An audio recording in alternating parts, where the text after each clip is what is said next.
Hello दोस्तों, नमस्कार। कैसे हैं आप सभी। आप आरएस मुख्य परीक्षा के प्रश्नों का अभ्यास कर रहे होंगे, क्योंकि सबसे बड़ा खेल यहीं पे आरएस मुख्य परीक्षा का ही। यहां पे आपको क्या लिखना पड़ता है।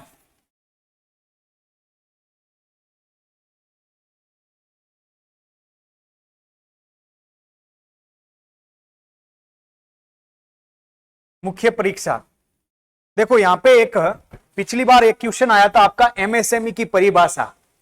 जब 2021 वाला मेंस हुआ था आरएस, वहां पे पूछा था कि एमएसएमई की परिभाषा। क्वेश्चन पूछने की वजह क्या थी, क्योंकि 2020 के अंतर्गत आपका 1 जुलाई 2020 से एमएसएमई की परिभाषा में आपके क्या है, बदलाव आ गए थे। उस परिभाषा में बदलाव आने की वजह से राजस्थान का जो इकोनॉमिक सर्वे आता है उसके अंदर उसको ऐड किया गया था। तो वहां से आपसे क्वेश्चन पूछा कि 2 नंबर के अंदर एमएसएमई को परिभाषित कीजिए। तो आपको वो डाटा बताने थे, 1, 5, 10, 50 ऐसे करके आपको डाटा बताने और आपका आंसर सही हो जाता। तो आज हम एमएसएमई से संबंधित एक क्वेश्चन लिखेंगे 10 नंबर के अंदर।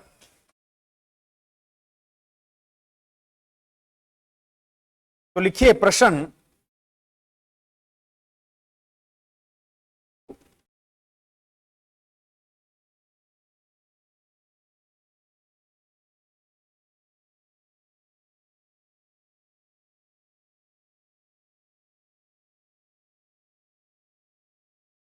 एमएसएमई को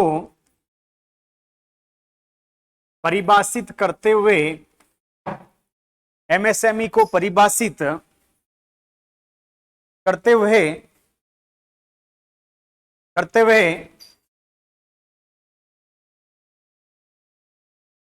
एमएस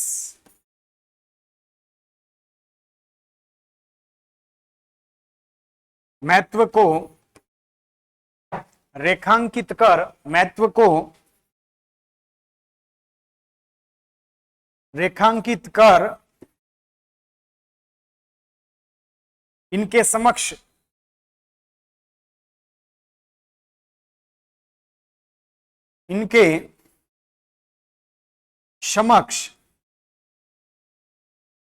उत्पन्न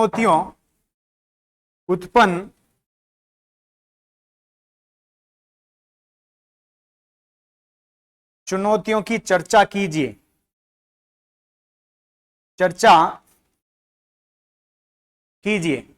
ये आपका क्वेश्चन है। अब देखो, इस क्वेश्चन को आपको क्या देखना है। पहला तो आपका एमएसएमई को परिभाषित करना है, एमएसएमई को परिभाषित। दूसरा आपके क्या है, इसके महत्व को बताना है। तीसरा आपका क्या है, आप कहेंगे इसकी चुनौतियां। तो आप इस क्वेश्चन का आंसर लिखेंगे तो फॉर्मेट क्या बनाएंगे, आपको प्रारूप बनाना है। इसका प्रारूप क्या रहने वाला है, तो आप सबसे पहले लिखेंगे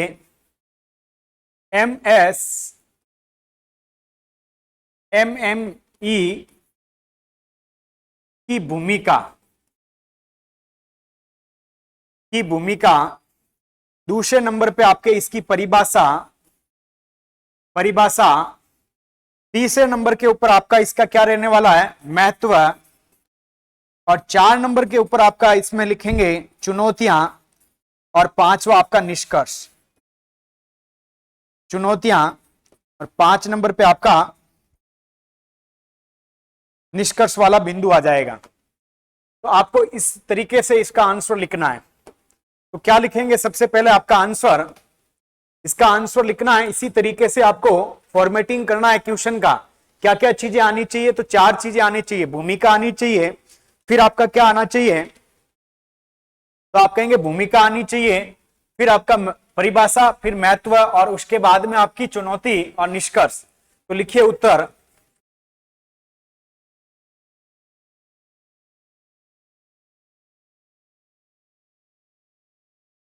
गरीबी उन्मूलन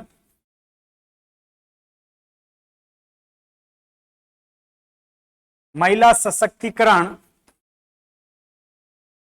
गरीबी उन्मूलन महिला सशक्तिकरण,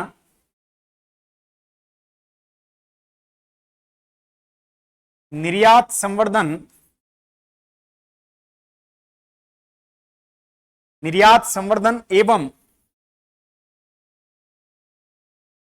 एवं उद्यमिता एवं उद्यमिता उद्यमिता के सर्जन में उद्यमिता के सर्जन में एमएसएमई की महत्वपूर्ण भूमिका है। 1 जुलाई 2020 को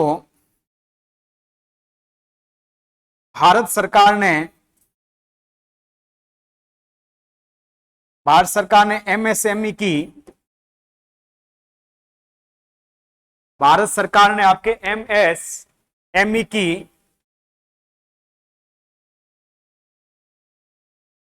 नई परिभाषा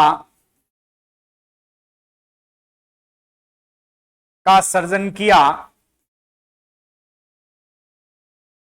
जिसके अनुसार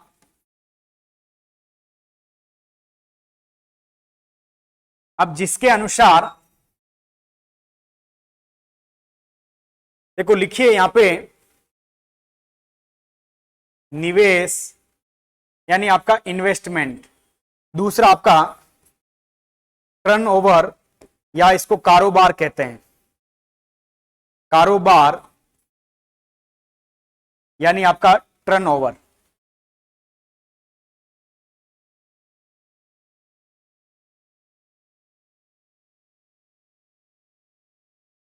क्या कहते हैं आपका कारोबार।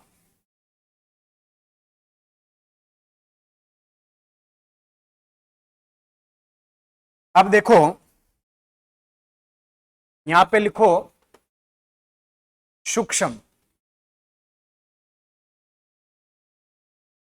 लघु और आपका मध्यम। सूक्ष्म लघु और मध्यम। यदि कोई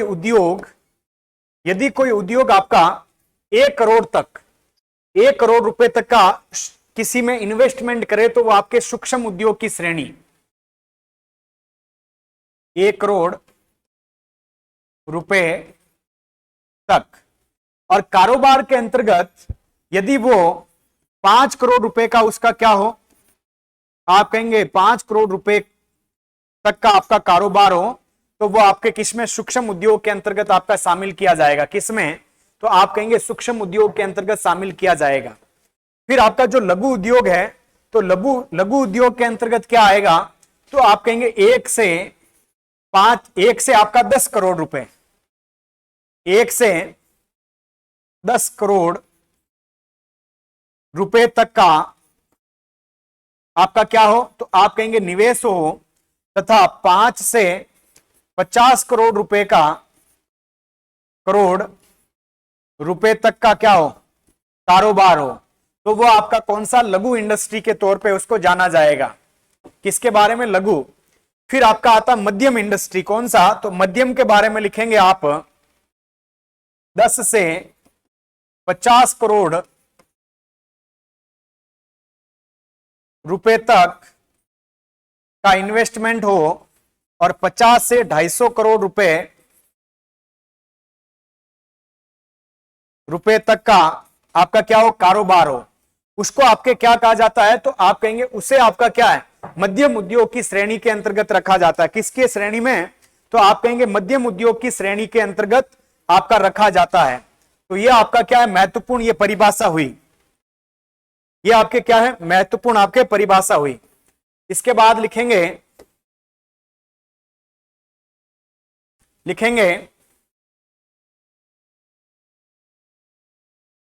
उपयुक्त परिभाषा में बदलाव के कारण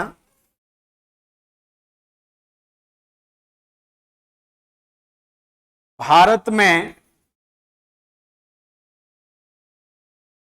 एमएसएमई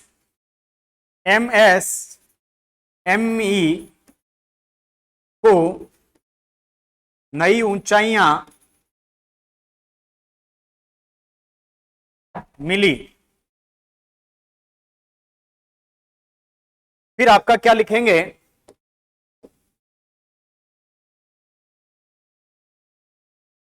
एमएसएमई के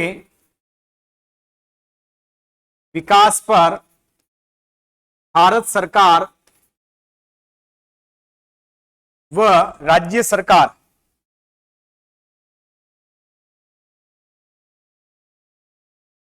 लगातार प्रयास कर रही है, क्योंकि इसके निम्नलिखित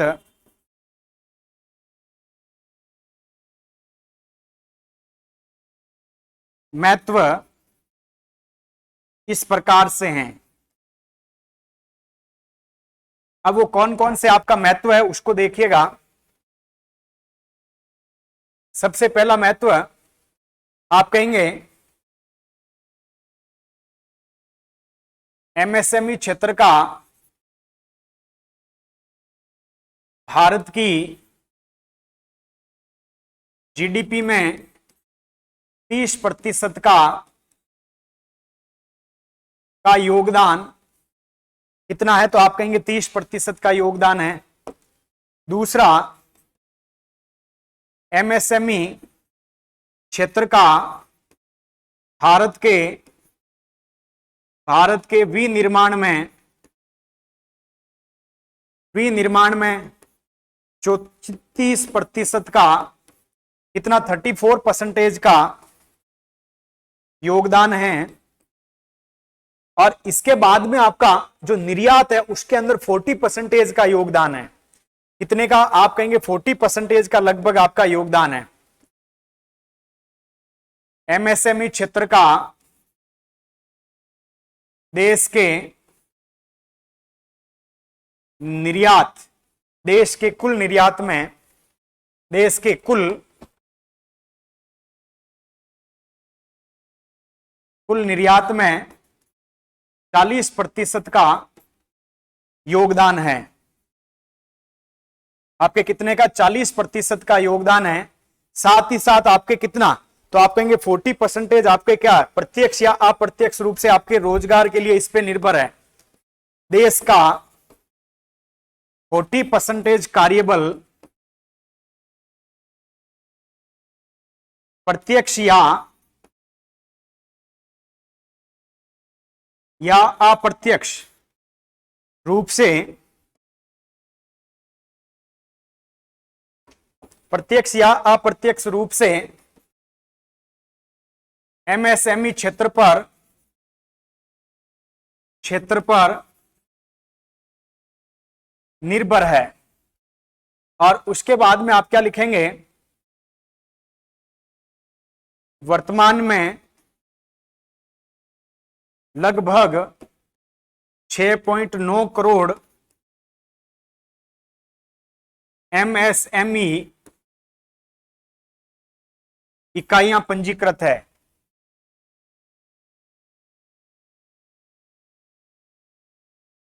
इकाइयां क्या है, आप कहेंगे पंजीकृत है।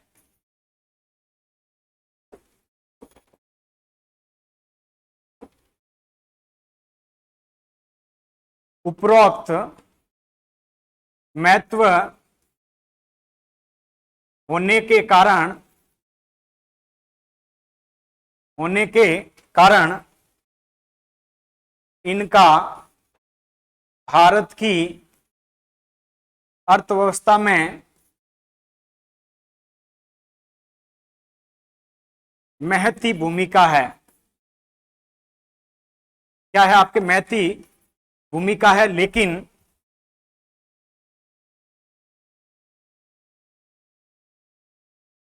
लेकिन इसके सामने चुनौतियां हैं।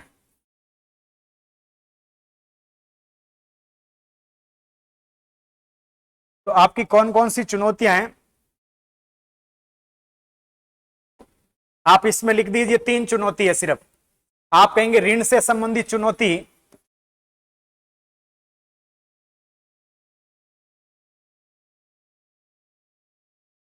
दूसरा आपका कौन सा, संस्थागत ऋणों का अभाव।